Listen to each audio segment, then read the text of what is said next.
A very good morning to all. आज comparative politics के अंतर्गत मैं आपको कंपैरेटिव पॉलिटिक्स में एक प्रमुख उपागम संरचनात्मक प्रकार्यात्मक उपागम या स्ट्रक्चरल फंक्शनल अप्रोच के विषय में बताने वाली हूँ। तुलनात्मक राजनीति की परिभाषा के विषय में बताते हुए मैंने आपको यह बताया था कि तुलनात्मक राजनीति सामान्यतः विभिन्न देशों की सरकारों का, वहाँ की राजनीतिक व्यवस्थाओं का, वहाँ के राजनीतिक व्यवहार और प्रक्रियाओं का अध्ययन है। तुलनात्मक राजनीति के अध्ययन के लिए बहुत सारे अप्रोचेस या उपागम का सहारा लिया जाता है, जैसे राजनीतिक व्यवस्था विश्लेषण उपागम या पॉलिटिकल सिस्टम एनालिसिस, संरचनात्मक प्रकार्यात्मक उपागम स्ट्रक्चरल फंक्शनल अप्रोच या एनालिसिस, मार्क्सवादी लेनिनवादी उपागम मार्क्सिस्ट लेनिनिस्ट अप्रोच, राजनीतिक विकास उपागम पॉलिटिकल डेवलपमेंट अप्रोच, राजनीतिक आधुनिकीकरण उपागम पॉलिटिकल मॉडर्नाइजेशन अप्रोच, राजनीतिक संस्कृति उपागम पॉलिटिकल कल्चर अप्रोच। इन सारे अप्रोचेस में या इन सारे उपागमों में मैं आज आप लोगों को स्ट्रक्चरल फंक्शनल अप्रोच या संरचनात्मक प्रकार्यात्मक उपागम के विषय में बताने जा रही हूँ। यह तुलनात्मक राजनीति को जानने का एक मॉडर्न अप्रोच है, आधुनिक अप्रोच है, और इस अप्रोच या उपागम के सहारे यह जानने की कोशिश की जाती है कि कोई भी राजनीतिक व्यवस्था में संरचना और प्रकार्य का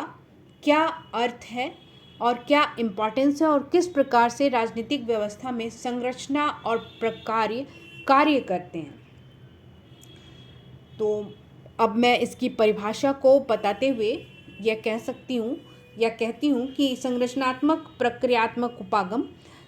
मुख्यतः इस बात की व्याख्या करता है कि कौन सी संरचना या कौन सा स्ट्रक्चर राजनीतिक व्यवस्था के अंतर्गत कौन से कार्यों का संपादन करती है। इस आधार पर हम यह कह सकते हैं कि यह जो स्ट्रक्चरल फंक्शनल अप्रोच है, ये दो बातों पर आधारित है। पहला संरचना या स्ट्रक्चर और दूसरा प्रकार्य या फंक्शन। स्ट्रक्चर की परिभाषा देते हुए मैं आपको यह बताती हूँ कि संरचना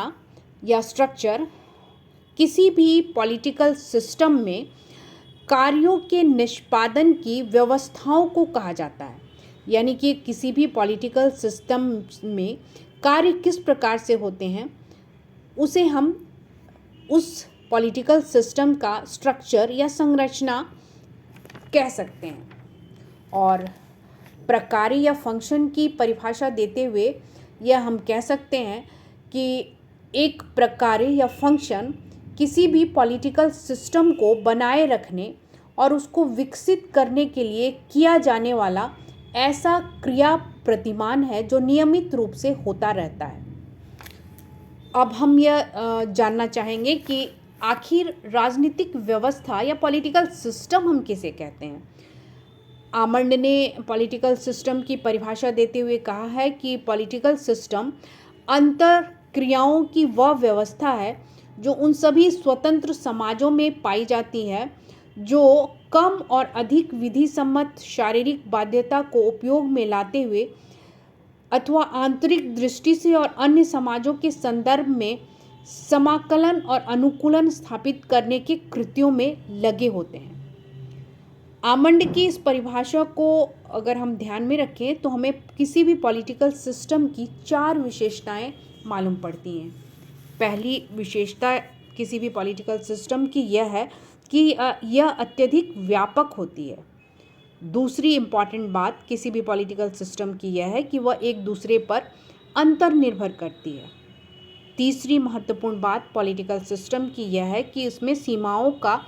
अस्तित्व बना रहता है। और चौथी इम्पॉर्टेंट बात यह है कि इसमें संतुलन की प्रवृत्ति होती है। अब हम कार्य की विशेषताओं को अगर देखें तो हम ये कह सकते हैं कि कार्यों की विशेषताओं में कार्यों की स्पष्टता होती है, और जब किसी पॉलिटिकल सिस्टम के द्वारा किए जाने वाले कार्य स्पष्ट हो जाते हैं तो यह प्रश्न स्वभावतः उठता है कि किन संरचनाओं के द्वारा इन कार्यों को पूरा किया जा रहा है। आमंड ने इसी स्ट्रक्चरल फंक्शनल अप्रोच को अपने मॉडल के द्वारा दर्शाने का प्रयास किया है, और उन्होंने इस बात को यह बताया है कि किस प्रकार से किसी भी पॉलिटिकल सिस्टम में संरचना या स्ट्रक्चर और कार्यात्मक पहलू वर्क करते हैं। उसके संरचनात्मक पहलू को बताते हुए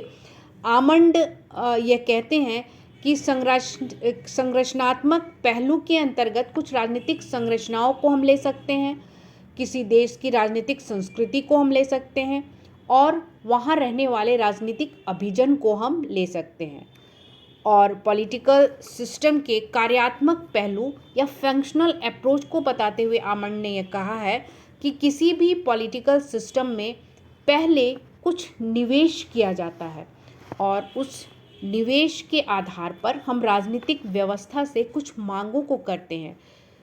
राजनीतिक व्यवस्था उन मांगों पर ध्यान देती है, और उसी के आधार पर वह राजनीतिक व्यवस्था कुछ नियमों को मानती है, बनाती है, जिसे हम निर्गत कहते हैं या आउटपुट कहते हैं, और यह निर्गत हमारी मांगों के अनुसार ही होता है।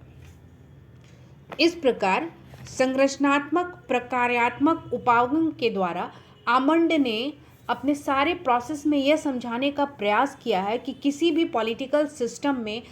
राजनीतिक व्यवस्थाएं कुछ मांग करती हैं, और संरचना के आधार पर ये मांगें की जाती हैं, और उसी के आधार पर राजनीतिक व्यवस्था या पॉलिटिकल सिस्टम पर प्रभाव पड़ता है, और उसी के आधार पर पॉलिटिकल सिस्टम अपना निर्गत या आउटपुट बाहर देती है, जिसे हम नियम के रूप में देखते हैं। संरचनात्मक प्रकार्यात्मक उपागम की विशेषताओं के बारे में हम यह कह सकते हैं कि